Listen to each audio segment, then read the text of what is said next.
Cualquier cosa, bueno, yo aquí estoy pendiente de eso con el internet, pero cualquier cosa, sí, si están empezando a escuchar entrecortado o así, me avisan, porfa, para, eh, para ver cómo hago para arreglar el asunto. Ok, listo. La clase de ahorita entonces sería lo que nos hace falta, micosis superficiales. Aunque me están preguntando por algo de una justificación, no hace falta que justifique la ausencia, tranqui, no hay problema. Ok, les decía que entonces esto es lo que nos queda de la parte de micosis superficiales. Sería la parte de dermatofitosis que también recibe el nombre de tiñas. Ok, se lee tiñas, de hecho ustedes van a ver que a lo largo de la presentación yo les pongo tiñas con ñ, pero también se puede escribir así, como tiñas, pero se pronuncia tiña. Ok, para que se lo puedan encontrar de ambas formas. Entonces, empezando con lo que son las dermatofitosis, tenemos que van a ser micosis del tipo superficial, como ya vimos, y están ocasionadas por dermatofitos. Los dermatofitos son un grupo de hongos. ¿Okay? ¿Qué son o cómo se definen los dermatofitos? Van a ser hongos parásitos de la queratina que no forman parte de la microbiota. Esto es muy importante porque hay veces que se tiende a llegar a esa confusión de que pueden ser parte de la microbiota. Sin embargo, no, ellos son patógenos, por si ya son patógenos primarios, porque el simple hecho de que estén es para causar enfermedad, una patología, a pesar de que sean patologías bastante leves. Como les dije en la clase anterior, la gran mayoría de micosis, o las más frecuentes por lo menos, son problemas estéticos. Esos dermatofitos afectan piel y anexos. Entonces, como habíamos visto en la clase anterior, anexos, uñas y pelo. ¿Okay? Y excepcionalmente van a ser invasiones profundas.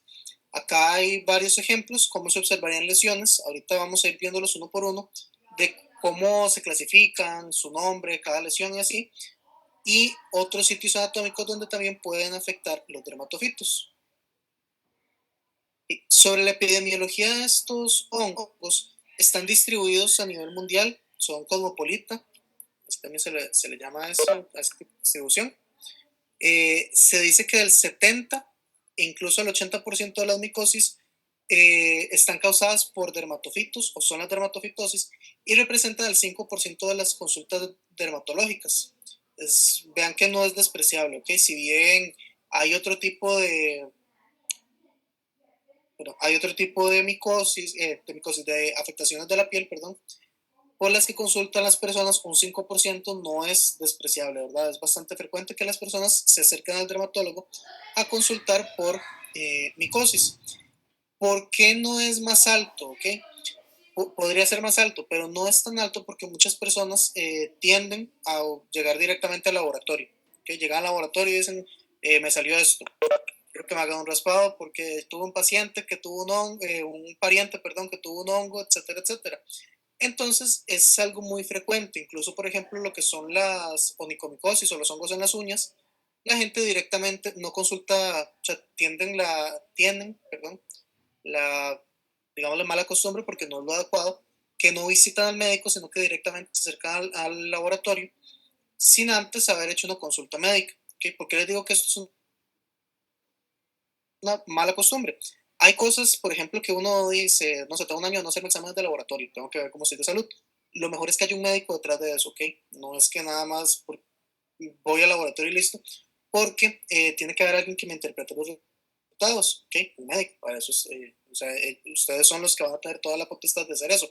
Igualmente pasa con lo que son ese tipo de análisis, ¿ok? No es, y aquí entra en juego lo que es la venta libre de este tipo de medicamentos, de los antimicóticos, porque las personas llegan, se le hace un examen de laboratorio, se le dice, ok, sí, tienes un hongo, se le da un reporte, la persona tal vez consultó con un vecino o algo así, y puede llegar a adquirir un tratamiento sin siquiera tener supervisión médica. Y ya habíamos hablado la semana pasada que estos tratamientos tienden a ser tóxicos, ¿okay? Principalmente hepatotóxicos. Entonces, por eso es que les digo, les he hecho toda esta hablada de que debería ser más alto ese porcentaje de consulta que a nivel dermatológico. Después, estas micosis tienen predominio en zonas tropicales. Si bien están distribuidos a lo largo del mundo, las zonas tropicales podemos decir que hay mayor incidencia, principalmente por lo que es el clima. Son zonas templadas, donde el clima favorece la distribución de los hongos, y también el hecho de que las personas, por ejemplo, el tipo de ropa que utilizan, eh, son lugares, son zonas de distribución mundial con un clima que favorece la sudoración, por ejemplo. Entonces, a los hongos les va a encantar eso, ¿ok? Que son regiones húmedas, por ejemplo, los intertrigos de la piel, los pliegues, van a ser zonas húmedas, van a estar a cierta temperatura, ¿ok? No es una temperatura fría, sino que algo que va a favorecer el crecimiento de los hongos. Por eso es que hay un predominio, o hay mayor cantidad de casos en zonas tropicales. Sin embargo, no están únicamente delimitados estos sitios. Y las micosis por dermatofitos van a ser independientes de la edad, etnia o sexo. Ahí en la parte de edad va a haber una salvedad, ok, vamos a hacer una excepción, pero es un cuadro clínico, ok, no es en general la dermatofitosis. Las dermatofitosis no importa la edad, pueden ser causadas, pero hay un cuadro clínico en específico que sí se delimita mucho a niños, ahorita lo vemos.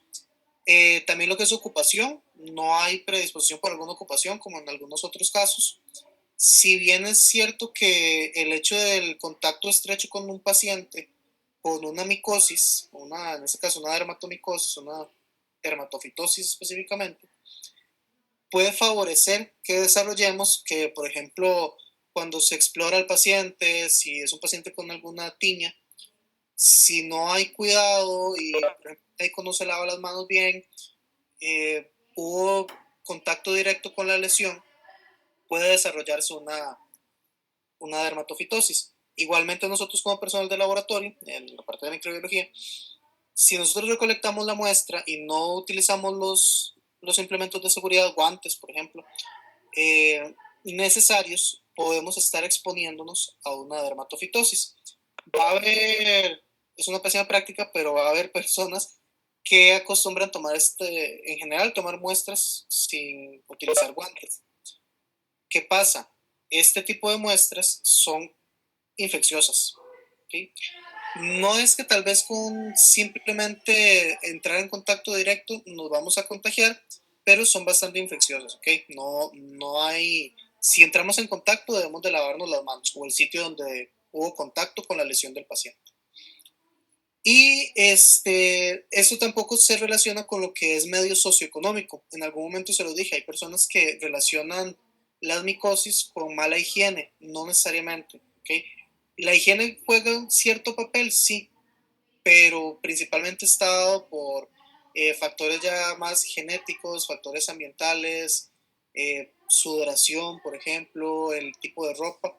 En general, la gran mayoría de las micosis, ¿ok? Entonces no tiene nada que ver con la parte socioeconómica de los pacientes.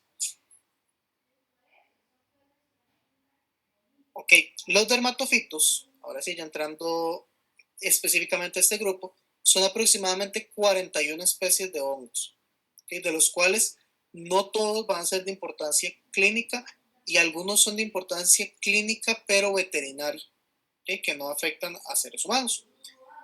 Los géneros de más importancia,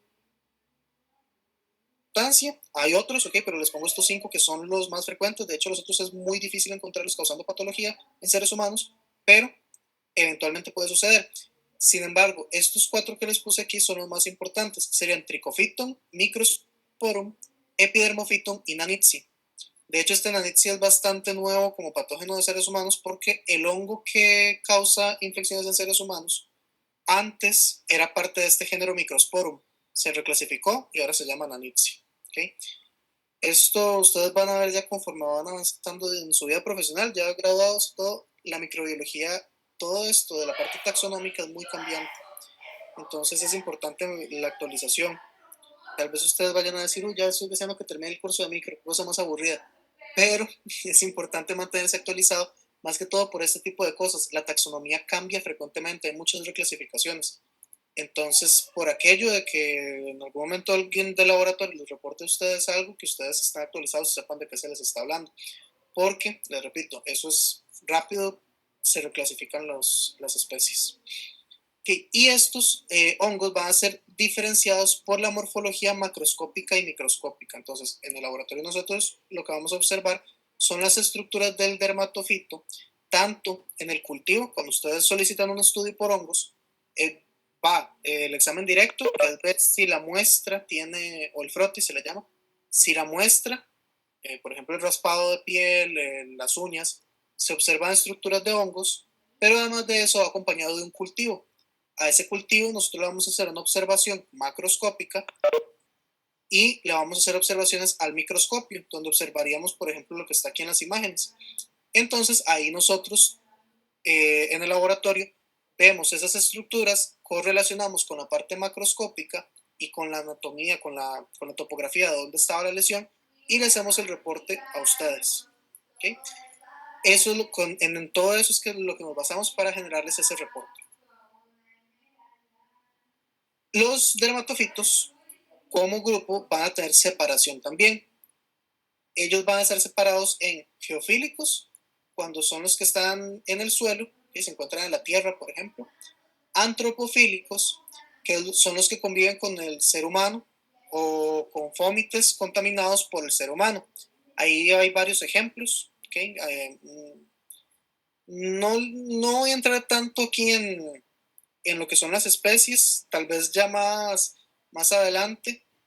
Sí, sí, en uno en específico, que es la parte del que es para niños, principalmente, pero van a ver que es algo muy sencillo porque es que se relaciona con contaminación por animales, ¿okay? Que les decía antropofílicos, entonces, cuando es entre seres humanos.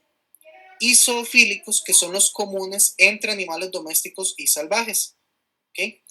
De hecho, por ahí anda lo que les voy a hablar más adelante de este Microsporum canis, ¿okay? Canis no suena a perro, ¿verdad? Entonces está muy relacionado con animales domésticos.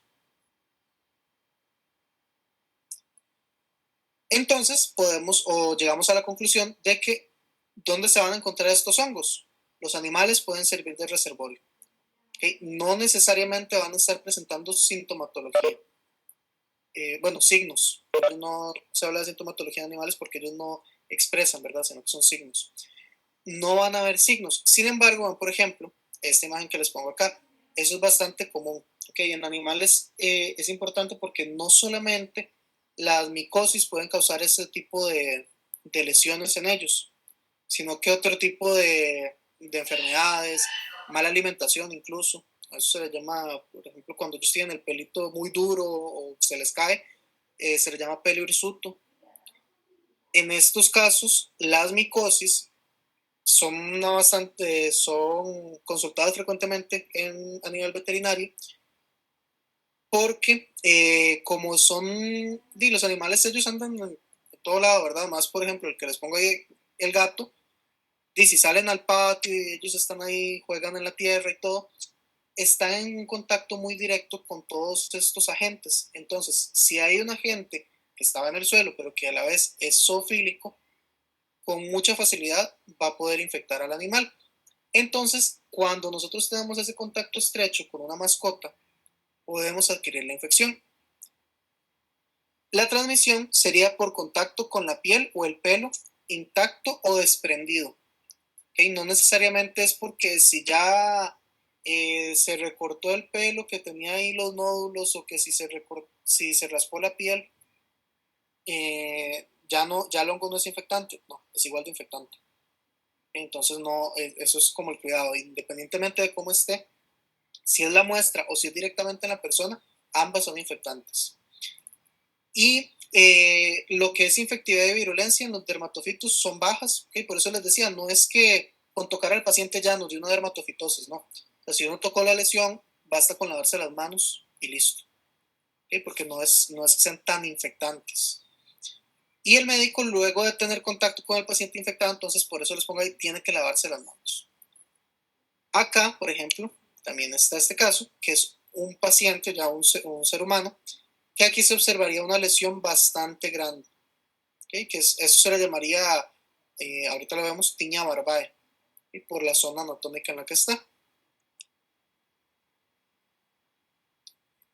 La localización de la dermatofitosis van a ser de establecimiento en el estrato córneo, que es muy superficial también, como habíamos hablado de las anteriores. La dermatofitosis es extrañísimo que hagan, y no es diseminación como tal, sino que invadan tejidos un poco más profundos, que se hagan tipo úlcera o algo así. ¿Podría suceder eventualmente? Sí, sí puede suceder. Ahorita vemos unos casos.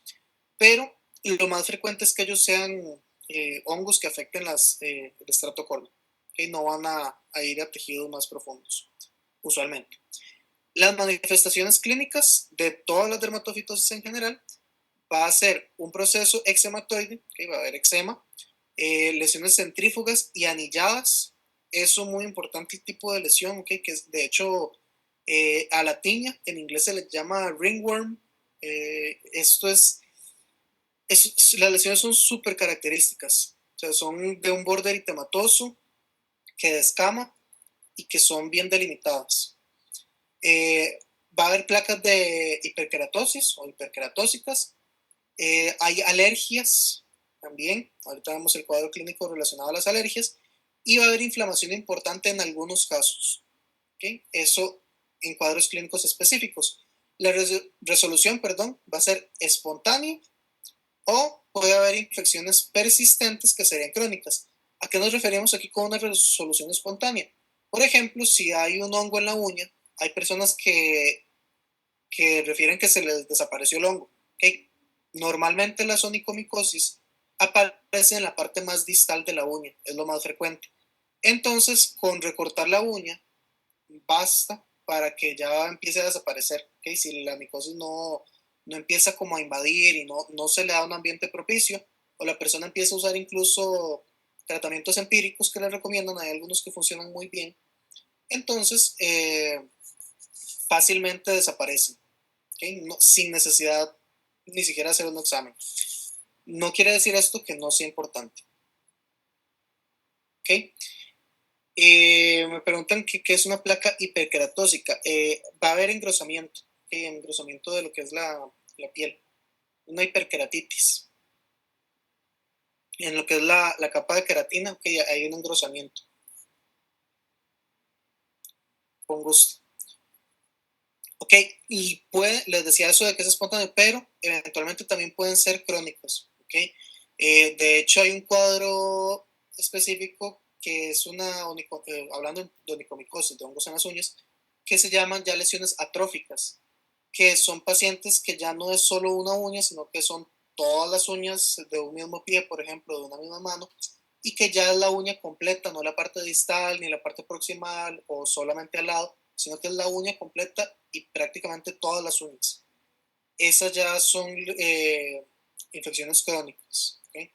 Igual en la piel puede haber infecciones crónicas, eso va a depender mucho de lo que sea y la inmunología del paciente también. ¿Y cómo va a ser la inflamación? Que va a haber ausente, mínima o exagerada, es decir, es muy variable. Depende de la inmunología del paciente y depende, bueno, ahí les pongo cuáles son los otros, depende, ¿ok? Tipo de dermatofito, muy importante. Ya vimos que hay unos que son zoofílicos, otros geofílicos y otros antropofílicos. Lo usual es que cuando nosotros tenemos infecciones por algún agente antropofílico, y así lo vamos a ver en otros cuadros clínicos más adelante de otros agentes, por ejemplo, también como los virus, cuando tenemos un agente infeccioso que sea antropofílico y está en su sitio anatómico, si tiene predisposición por, no sé, el dedo meñique de la mano derecha, por decirles algo así súper específico. Pero si se fue al dedo pulgar de la mano izquierda, ahí va a ser más grave. Y no sé si me estoy explicando con esto. Lo que quiero decir es que si el hongo no se encuentra en su sitio, entonces el cuerpo va a hacer una reacción exacerbada, ¿okay? Porque no es frecuente o no hay inmunidad, entonces el cuerpo va a exagerar la reacción. Si son dermatofitos, generalmente los zoofílicos y los geofílicos. Cuando son los antropofílicos, son lesiones un poco más leves. No es un siempre, ¿okay? Porque no es siempre, porque también va a depender, les decía, de la respuesta inmunológica del paciente. También, por eso ahí está como segundo punto, capacidad de respuesta del hospedero. Y también las condiciones que determinan la intensidad del cuadro clínico. Por ejemplo, enfermedades de fondo, ¿ok? Que la persona tal vez no tenga enfermedades de fondo, pero que utilice ropa sintética, la humedad, ¿ok? Otro montón de factores ambientales o propiamente ya del hospedador que van a causar que la gente provoque una inflamación mucho más exagerada. Okay. Las dermatofitosis, ahora sí, también las podemos subclasificar. ¿Cómo las vamos a clasificar? Ok, según el tipo anatómico afectado, porque el mismo dermatofito puede causar diferentes cuadros, ¿ok? O un mismo cuadro puede ser causado por diferentes dermatofitos, ¿ok? Claros con esto, ¿ok? Mismo dermatofito en diferentes zonas anatómicas, no sé, hablemos de cabeza, de uñas de los pies, ingle, un mismo dermatofito. Pero también un mismo cuadro, es decir, una dermatofitosis en la cabeza, puede ser por diferentes hongos, ¿okay? Diferentes dermatofitos, incluso de diferentes géneros. Entonces, según esa topografía, según la anatomía a donde estén ubicados, así se van a llamar. Serían tiña capitis cuando es en la cabeza, tiña barbae en la barba, tiña corporis o corporis. Esto estamos repasando porque ya lo hemos visto un poco. En el cuerpo, tiña imbricata. La tiña imbricata es un cuadro más específico, que es un cuadro un poco más, no es grave, sino que hay más descamación. Y eso principalmente está en la zona lumbar, que incluso puede afectar lo que son los glúteos.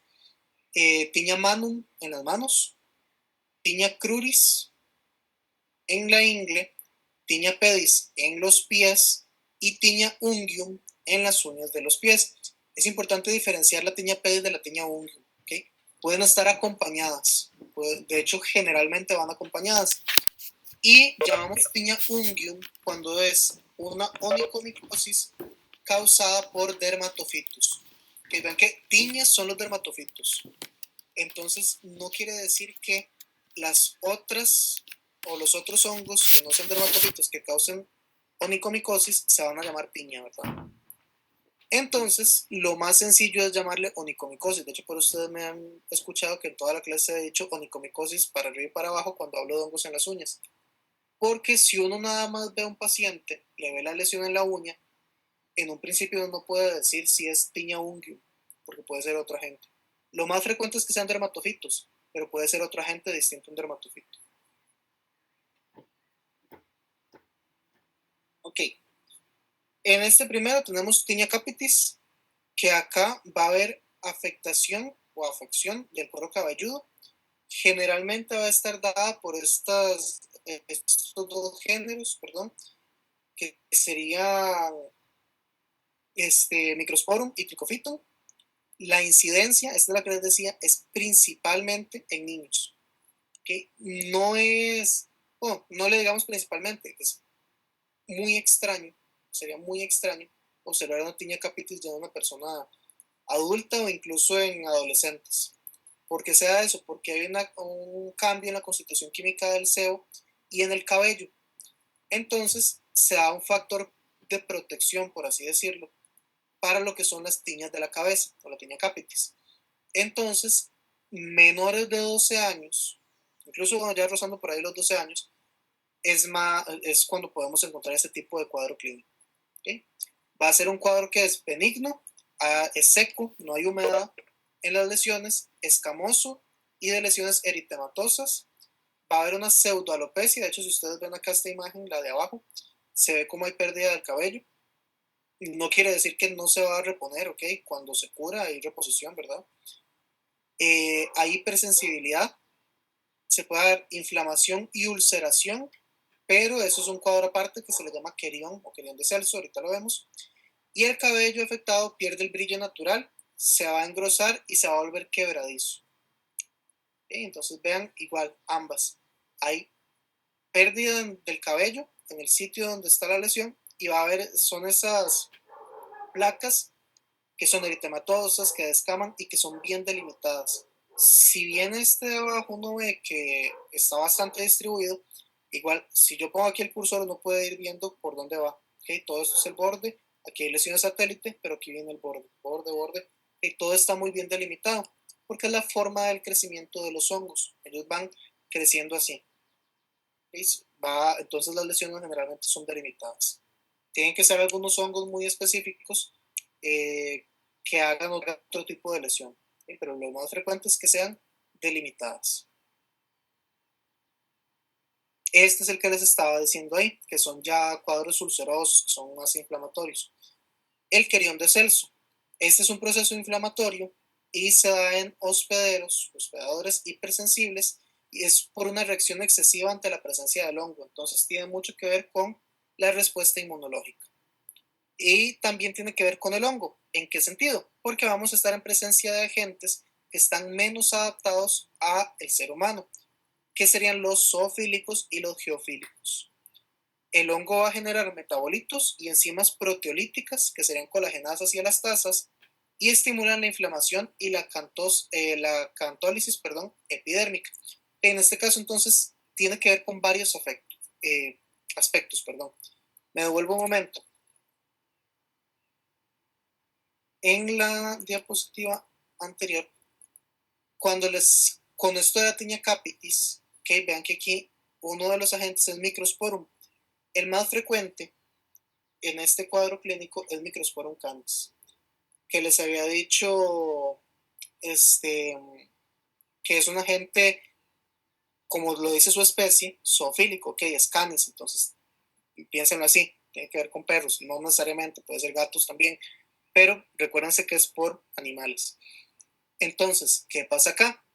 Es el contacto estrecho. De hecho, uno cuando al laboratorio no le llega al paciente, que el médico ya lo refirió al laboratorio a una toma de muestra, uno posiblemente va a ser el canzón ahí en el laboratorio porque el médico también le hace la pregunta al padre o a la madre del niño. ¿Tienen mascotas en la casa? Es lo primero que se consulta. Y posiblemente esas mascotas van a estar también afectadas por el hongo. Entonces, aquí hay, como quien dice, tratar el problema de raíz. Si el niño se cura y el animal nadie lo vio, no se llevó a un veterinario para que se le diera tratamiento ni nada, entonces el niño se va a curar y le va a volver la infección. Que ustedes no le van a decir a un niño no juegue con su mascota, ¿verdad? Entonces, ese contacto estrecho es el que va a estar generando la micosis. Entonces, es importante atacar el problema, como les digo, de raíz. ¿Qué quiero decir con esto? A los pacientes hay que educarlos también por ahí. Si bien nosotros nos dedicamos más a lo que es salud humana, ¿okay? La parte de la epidemiología y todo esto, todos esos nexos que puede haber, todos esos contactos también con animales, tienen que ser reconocidos por el paciente para que se haga una adecuada eliminación del agente infeccioso. No quiere decir que no hay que tener mascotas, sino que también hay que cuidarlos, ¿verdad? Eso es lo que hay que educar mucho a los pacientes. Ok, después tenemos tinea corporis o tinea corporis.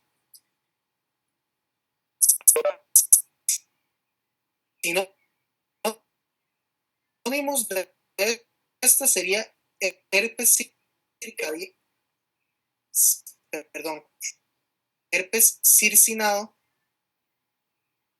karate, que la gente a veces dice es que me salió un karate. ¿Okay? Si un paciente le llega y dice me salió un karate, son tiñas. O tiña del cuerpo. ¿Qué va a afectar esta? ¿O qué sitio de piel pues no haya pelo? Va a haber formación anular de placa escamosas, con vesiculoso muy bien definido. Lo vemos en la imagen, que vean que es lo que les estaba diciendo ahora, que tal vez era un poco más difícil de observar por el pelo del niño. Acá, como es piel glabra, se puede observar mucho mejor. Las lesiones son pruriginosas, únicas o múltiples. ¿Okay? Eso de las lesiones satélite, que cuando hablo de lesiones satélite son que a los lados, ¿okay? Que no se está la lesión principal y aparece una por acá, otra por acá. En las tiñas no es tan frecuente. De hecho, eso es algo con lo que se va a diferenciar cuando veamos candidiasis en las micosis oportunistas. las candidiasis generan lesiones satélite. Las tiñas podrían hacerlas, pero no es tan frecuente. ¿Okay? Agentes, principalmente Trichophytum rubrum, es la especie, ahí sale T rubrum. Todo lo que diga T son los Trichophytum, M son Microsporum. ¿Okay? Entonces, Trichophytum rubrum es el número 1 de los agentes que causan tiñas en cualquier sitio anatómico, excepto en la cabeza. En la cabeza se asocia más a Microsporum cataneo, pero en los demás sitios anatómicos, en las uñas de los pies, en la ingle, en las manos, en el pie, en el cuerpo, Trichophytum rubrum es el que más se aísla en los laboratorios. Puede ser también por Microsporum canis, por Trichophytum tonsurans o por Trichophytum interdigital. Está tiña cruris. La tiña cruris es inguinal, ¿okay? De hecho, también por eso ahí les pusimos tiña inguinal. Y también tenemos este otro que sería el eczema marginal de hebra. ¿Okay?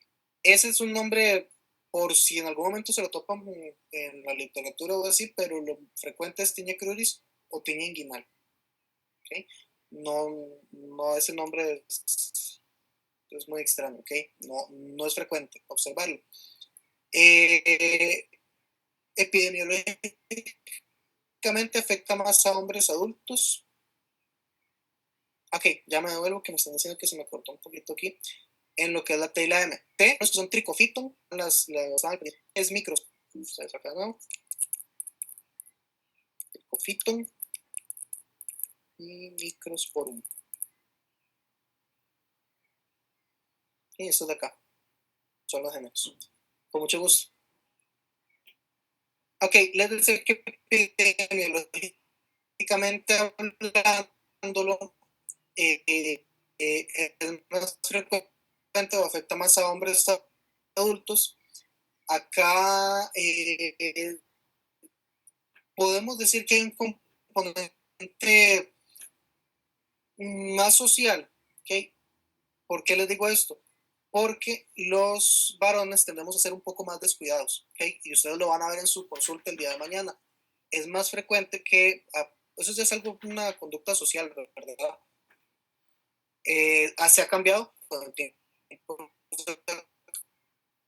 cambiado, pero de hecho si ustedes lo ven, incluso en sus familiares, no sé, en sus abuelos, en sus papás, no sé, ustedes pongan el familiar que ustedes quieran. Antes era más frecuente que las mujeres se cuidaran la salud, ¿okay? Para los hombres no ha sido como tan usual que el hombre se preocupe así por su salud. Entonces, esto va muy de la mano con lo que es esta conducta. Que por ejemplo, se bañó en carrera, no se secó bien y se puso la ropa y se fue para el trabajo. Ok, ese tipo de conductas afecta mucho. ¿Por qué? Porque los dermatofitos, al igual que los demás hongos, están ampliamente distribuidos. Entonces, si por alguna razón llega una espora a la ingle, causa, porque es un pliegue, y al hongo le va a encantar porque es un sitio que está oscuro. Si estamos utilizando ropa interior sintética, es húmedo, entonces el dermatofito creció perfectamente. Otra cosa muy acá son las onicomicosis pedis. Cuando la persona tiene o siente a la consulta y les dice, es que tengo una lesión en la ingle y sospechan de que es una dermatofitosis, no tiña. Pregúntenle y revisen si tiene también pie de atleta, por ejemplo, o si tiene onicomicosis. ¿Por qué? Porque al momento de colocarse la ropa, principalmente la ropa interior, se arrastran esporas de los hongos. Entonces, si la persona tiene hongos en el pie o hongos en las uñas del pie, arrastra las esporas con la ropa interior y va a la ingle, que es un sitio oscuro, húmedo, un pliegue, etcétera, todo lo que al hongo le encantó y ahí que creció. ¿Okay? Va a afectar perineo, bueno, zona perineal, glúteos y abdomen. Y muy raro afecta pene y escroto. van a ser igual placas eritematoescamosas con borde definido y vesículas. Además de eso, y vean, igual esta lesión está muy linda porque está totalmente aquí delimitada, ¿verdad? No hay lesiones de satélite ni se ve irregular, sino que es bien. Cortando. Voy. ¿Me escuchan bien ahora sí? ¿Por qué parte se quedó?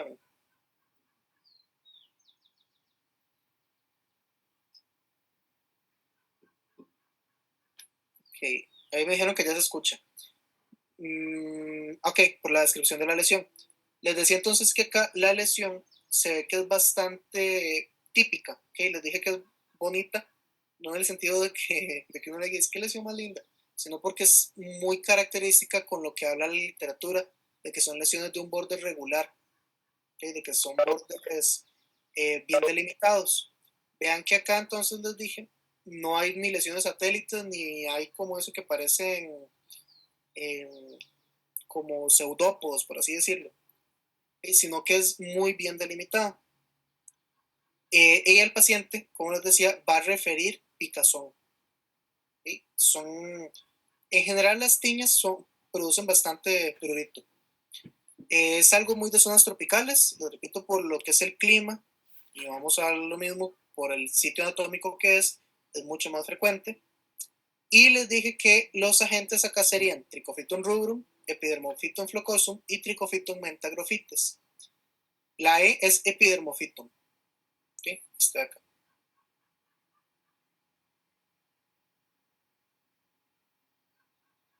Ok. Seguimos ahora con Tiña pedis. Entonces, Tiña pedis va a ser tiña del pie o el pie de atleta.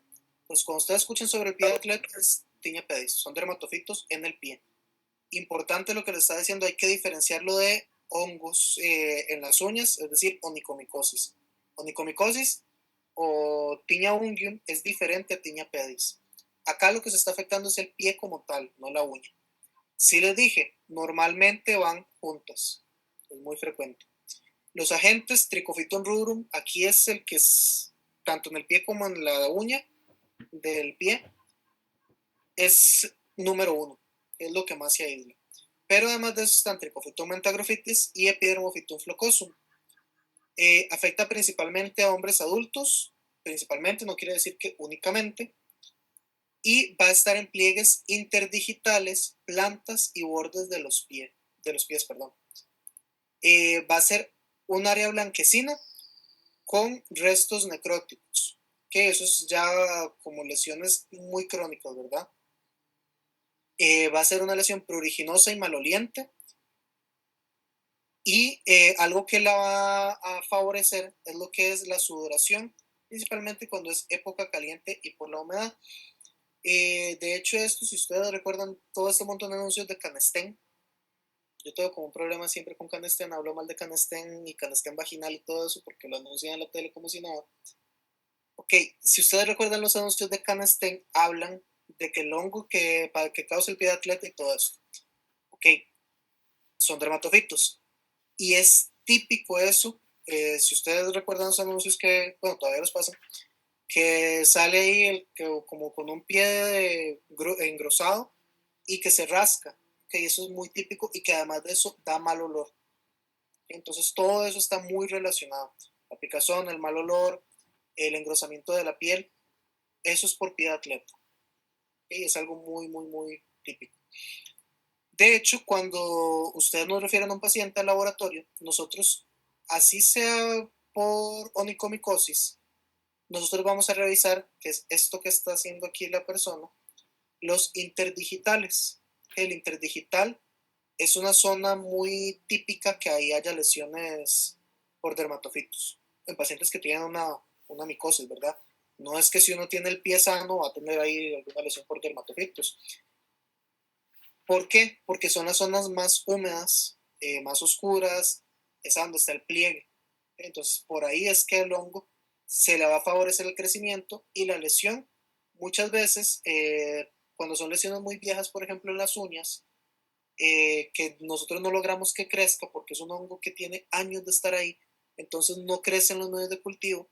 Buscamos en el interdigital y sorpresa, ahí está también la lesión, se ve rojo, se ve descamándose, uno raspa un poco con un bisturí, nosotros en el laboratorio, y ahí logramos aislar el hongo. Entonces eso es muy valioso cuando un paciente llega con una micosis a nivel de pie, tanto en la piel como en las uñas. Y que va muy de la mano, la tiña unguium, ¿okay? O tiña de las uñas. Vamos de nuevo, Trichophytum rubrum, Epidermophytum flocosum y Trichophytum mentagrophytes. Trichophytum rubrum, les repito, número 1. Esto afecta a adultos principalmente. Es muy extraño ver niños con tiña unguium, muy extraño. Puede suceder, pero es extraño.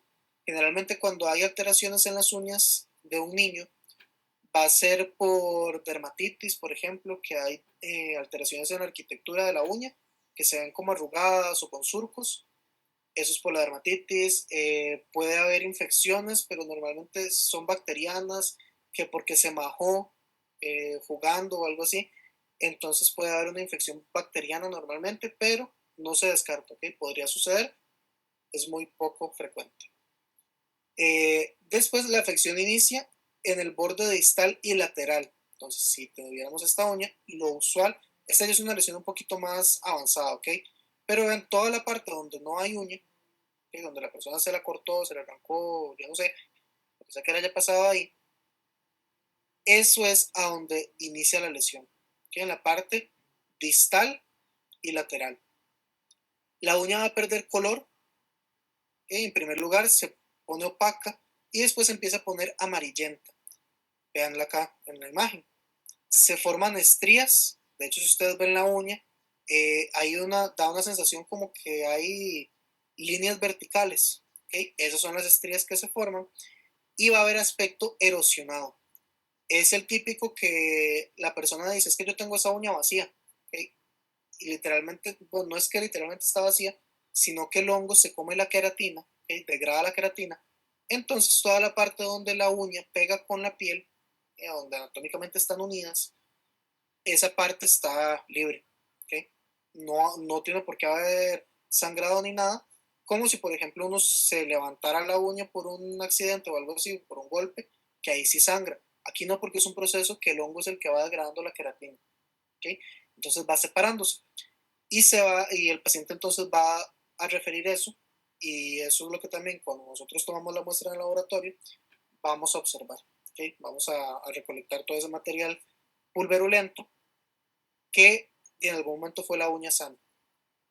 Entonces es ese aspecto como erosionado. Las uñas de los pies son las más afectadas, pero también las uñas en las manos pueden verse o pueden tener lesiones. Ok, dermatofitos principalmente van a ser uñas de los pies. Otros hongos, como por ejemplo cándida, lo vamos a ver más adelante en las oportunistas, afecta uñas de las manos. En la onicomicosis casi no se ve por cándida. ¿Okay? Entonces, si ustedes en algún momento algún laboratorio les reporta, ustedes mandaron al paciente que se hiciera un examen por hongos y le reportaron cándida en una uña del pie, es mejor que soliciten una segunda muestra, porque eso casi no sucede. Que cándida va más que toda uña de la mano. Entonces, uña del pie, dermatofitos. Y otros, pero número uno los dermatofitos. Y el principal, Trichophytum rubrum. Va a haber un engrosamiento distal que se llama paquioniquia, es el engrosamiento, y desprendimiento o nicolisis del lecho unguial. Y va a haber acumulación de detritos subunguiales, que es lo que les estaba diciendo, todo ese material pulverulento, hay veces que se forma, la gente le dice como una masita, que se hace como un material, los detritos forman como una masa, es un material que huele mal, ¿okay? Todo eso ahí hay cualquier cantidad de hongos, ¿okay? La evolución va a ser crónica, puede ser invasiva, pero no es progresiva. ¿ok? Va invadiendo, va invadiendo, va invadiendo, pero llega un momento en el que ya, ¿ok? No tiene nada más que comer, por así decirlo. No es que va a irse a partes más profundas. ¿Ok? Queda en las uñas, puede afectar el dedo, puede afectar el pie, los interdigitales alrededor, pero no es que profundiza la lesión. Entonces no es que la persona va a llegarle después con una úlcera en el pie por un dermatofito. Eso no va a suceder. Y tenemos los dermatofitides. Estas, como sinónimo, tienen tricofitides, o tricofito, o ides, reacciones ides. Este lo vamos a repetir cuando veamos cándida. Las lesiones ides son manifestaciones alérgicas a distancia. ¿Qué quiere decir eso de alérgico a distancia? Vean ahí lo que les pongo, que el foco infeccioso normalmente es pies o cabeza. Y entonces, ¿por qué yo les pongo unas manos ahí con unas lesiones? Son reacciones alérgicas al hongo. ¿Okay? No van a estar infectadas esas lesiones. Van a ser, o ¿cómo son esas lesiones? Vesículas pustulosas, pruriginosas, en veces dolorosas y estériles. ¿Okay? No son lesiones que tienen ningún agente, porque la gente está en otro lado, pero es el sistema inmunológico el que está causando ese tipo de lesión, esa reacción IDES. ¿Okay? Aquí en este caso, dermatofitides. En Cándida vamos a ver otras que también se llaman IDES. Lo más frecuente, por eso les pongo esta imagen, va a ser en palmas y dedos de las manos. Y que van a ser, vean que no tiene nada que ver con pies o cabeza, a menos de que fuera por rascarse o algo así, pero ya les dije, son lesiones estériles. Ahí no se va a encontrar el agente infeccioso. Es resultado de la circulación del alergeno a partir del foco primario y la lesión va a desaparecer hasta que se trate el foco primario. ¿Okay? Sí, estamos de acuerdo, se puede tratar con, por ejemplo, con corticosteroides para disminuir la respuesta inmunológica porque es una reacción alérgica, pero va a ser como quien dice algo de momento, ¿okay? No va a perdurar, no va a haber una curación hasta que no se elimine el foco primario. ¿Okay? Y finalmente, tenemos lo que es el tratamiento para las dermatofitosis. Este va a ir unido a lo que es el tratamiento para las micosis superficiales en la piel, como vimos la semana pasada de malacesia, por ejemplo. Porque sí, cuando vimos las de pelo les hablé un poco que normalmente se utiliza en champú y que se recomienda mucho lo que es la remoción. En el caso de las superficiales en piel y acá también en las uñas, se van a utilizar azoles de vía oral, generalmente fluconazol, es de los que más se utilizan, pero los pongo generalmente porque no está el tratamiento únicamente dado por fluconazol, que hay otros azoles que se pueden administrar vía oral. Importantísimo siempre lo que les dije, que se solicite pruebas de funciones hepáticas, pruebas de función hepática por la hepatotoxicidad del medicamento y azoles de uso tópico como miconazol. Generalmente también hay otros azoles de uso tópico, pero normalmente se utiliza miconazol cuando son, esto más que todo cuando son tiña corporis. ¿Okay? Hay ungüentos por ejemplo, como esmaltes de uña. ¿Okay? Ese se utiliza también, por ejemplo, esmaltes con terbinafina. Acá está, terbinafina de uso tópico. Para tiña corporis, la terbinafina es uno de los principales antimicóticos que se utilizan, terbinafina de uso tópico. Uso tópico es en la piel. ¿Okay? Me están preguntando a qué me refiero con uso tópico. Es localizado, ¿okay? A la piel. Con mucho gusto.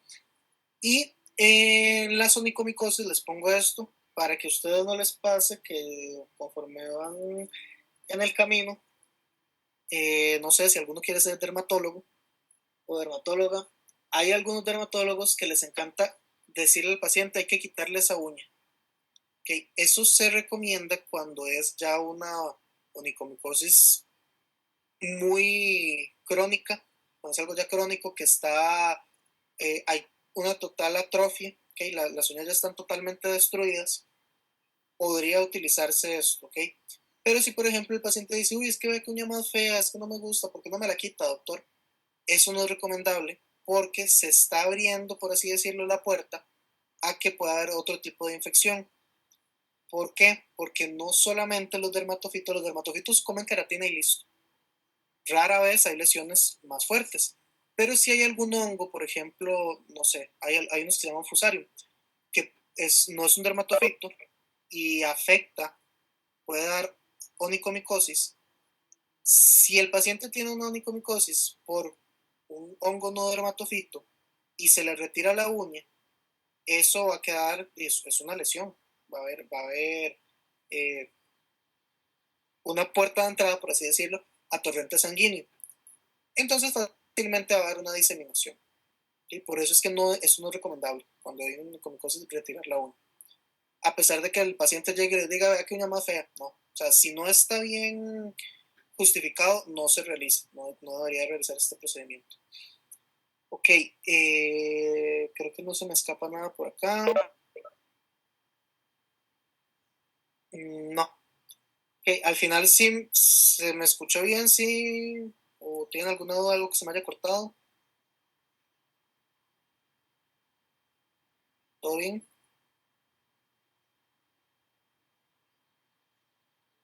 Ok, me están pidiendo que si puedo repetir la tiña unguium y onicomicosis. Ok, me voy a volver un poquitito nada más entonces. Les decía que en tiña unguium y onicomicosis, me volví mucho. Ok, tiña unguium y onicomicosis. Acá le llamamos tiña unguium porque es por dermatofitos. Okay, voy, me está haciendo otra pregunta. Onicomicosis es entonces solo dermatofitos en uñas del pie. No, onicomicosis son hongos en las uñas. Eso quiere decir onicomicosis. Tiña unguium son dermatofitos en las uñas. ¿Okay? Y les decía en este caso que, por ejemplo, los dermatofitos principalmente van a afectar uñas del pie, pero pueden afectar también las uñas de la mano. Y las uñas de la mano se van a ver principalmente afectadas por ejemplo, cándida. ¿Ok? Y ahí fue donde les dije que si les llega algún reporte de laboratorio que tienen cándida en la uña del pie, es mejor como que revisen ese resultado en el laboratorio porque no es tan frecuente. Eso no es muy usual. O sea, puede pasar, sí, estamos de acuerdo, pero es extraño. Ok, de esto también es importante de la tiña unguium que sea, les repito, cuando es dermatofito. Okay, entonces uno normalmente lo que dice es onicomicosis, hasta no saber qué agente lo está causando. Si ya se hacen exámenes y se les reportó que es un dermatofito, entonces ahora sí tiña unguium, perfecto. Pero antes de eso, onicomicosis.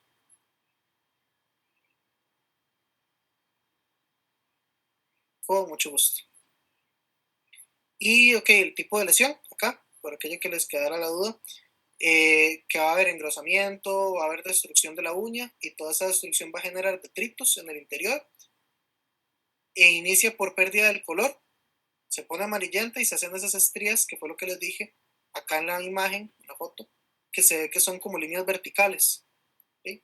Y el aspecto erosionado, que es esto como vacío, por así decirlo, seco, que es a donde el hongo ha ido destruyendo o degradando la queratina. Ok, estamos muchachos entonces.